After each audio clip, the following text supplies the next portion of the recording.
We now present For the Record.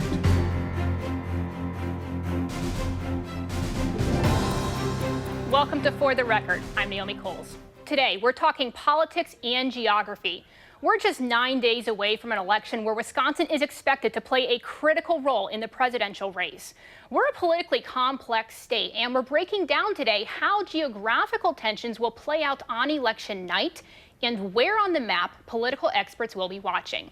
Today, I'm joined by Anthony Chergosky. He's a professor at the Political Science Department of UW-La Crosse. He's also a political analyst for our sister station, WKBT.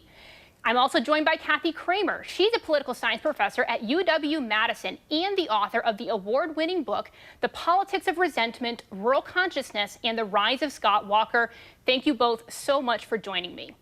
As we think about what parts of the state both of you will watch on election night and in the aftermath. Anthony, let's start with you. You're in western Wisconsin right now. What role is the driftless area expected to play? A big role. We always kind of think of the western area as the Wild West because it's unpredictable and it can shift with the political winds. And when you look at counties and areas that supported Obama in 2008 and 2012 and then flipped to Donald Trump, moved in the Republican direction, they are disproportionately located in western Wisconsin. So western Wisconsin, southwestern Wisconsin seem to be independent-minded, certainly an independent streak out here. The margins that you see in western Wisconsin on election night, I think, will be quite telling. And the margins that you see as the result comes in will be quite informative about where exactly this election is headed.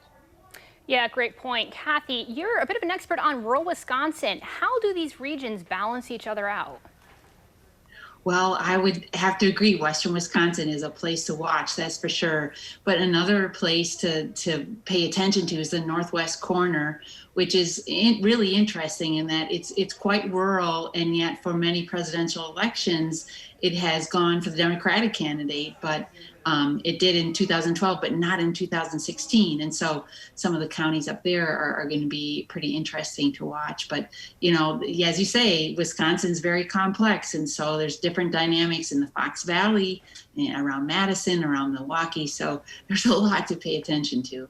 Let me ask you this. We know that Dane County, for example, is very blue, high turnout, very progressive, and it's a large section of votes. To both of you, Anthony, maybe you can start with this. How many counties, in theory, do we need, say, in western rural Wisconsin to balance out, if we were to take out the Milwaukee perspective, to balance out just Dane County alone? Well, quite a bit, because Dane County is the fastest growing area in Wisconsin, and you've seen steady margins for Democrats in Dane County, where some other parts of the state have gone more towards the Republican Party, such as areas in western Wisconsin, as Kathy mentioned, areas in northwestern Wisconsin. The margins in Dane County have remained quite steady. It remains a Democratic stronghold, and turnout is expected to be very, very high in Dane County. It's a fast-growing area, and so it'll take a lot of rural vote to balance that out. And Kathy?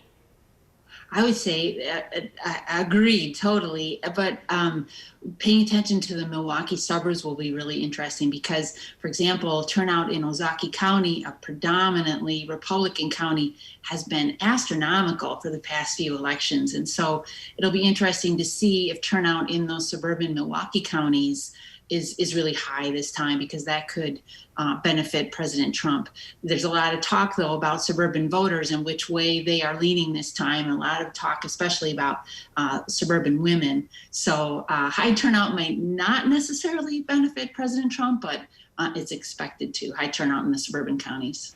Yeah, we got about a minute left for this segment, but let me ask you a little bit more about that, because obviously that suburban turnout around Milwaukee is so important to the red vote.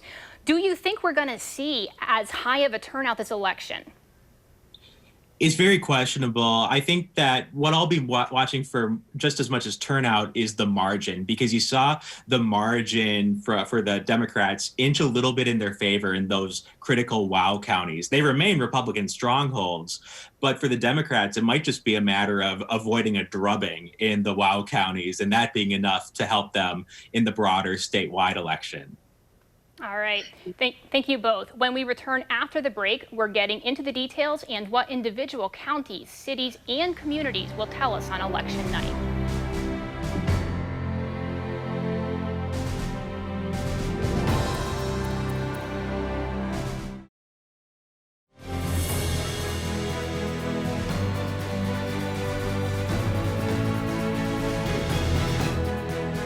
Welcome back to For the Record. We're talking the geography of politics. Wisconsin is home to 23 pivot counties, voting for former President Barack Obama in both 2008 and 2012, and then swinging to Trump 4 years ago. Kathy, let's start with you. Do any communities jump out at you as, yes, this is the one to watch on election night? I can't pick one in particular, but for sure my eye is going to be on Sauk County, which the world is paying attention to. It is one of these counties that went for Obama in 2012 and then for Trump in 2016. And they've just been inundated with attention. But that is a bellwether, as well as, I would say, Mineral Point, closer to Madison.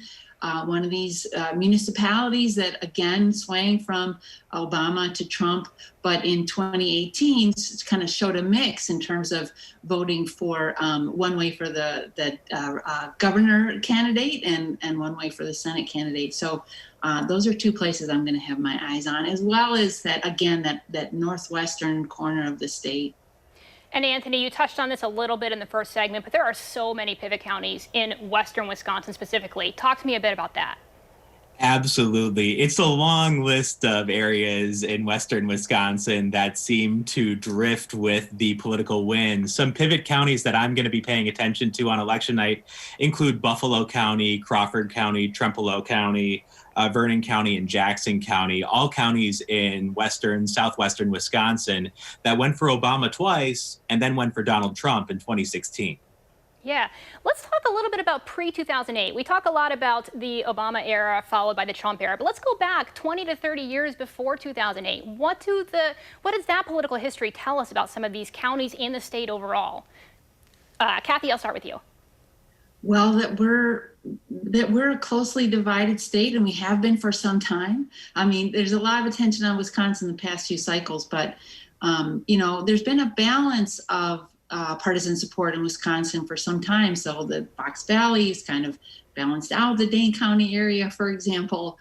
The southwestern corner of the state is an area of change. So over the past few presidential cycles, we've seen it gradually shift from Republican support to Democratic support and somewhat back. So I guess historically the lesson is things change here in Wisconsin.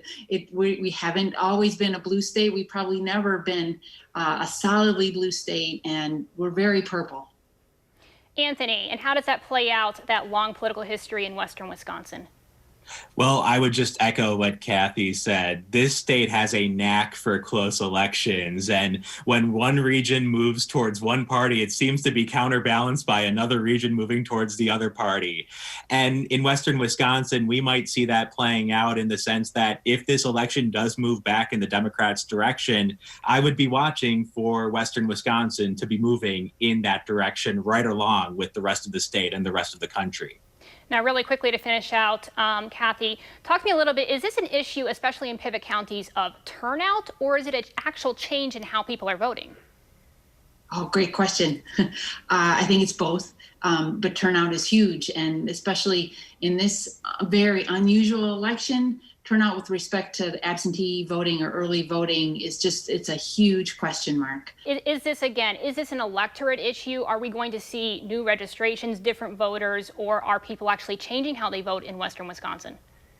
I think in western Wisconsin, you have a disproportionate number of people who are willing to change their party vote. They're willing to vote for candidates of different parties. And that's not necessarily the case elsewhere in Wisconsin or elsewhere in the United States. So in some areas, it's really about turnout, where you have real core support for one party over the other. In areas like western Wisconsin, it could be more about people just changing their minds. Great perspective. Thank you again, both of you, so much for joining us, taking the time to share your expertise. To everyone, have a great Sunday. This has been For the Record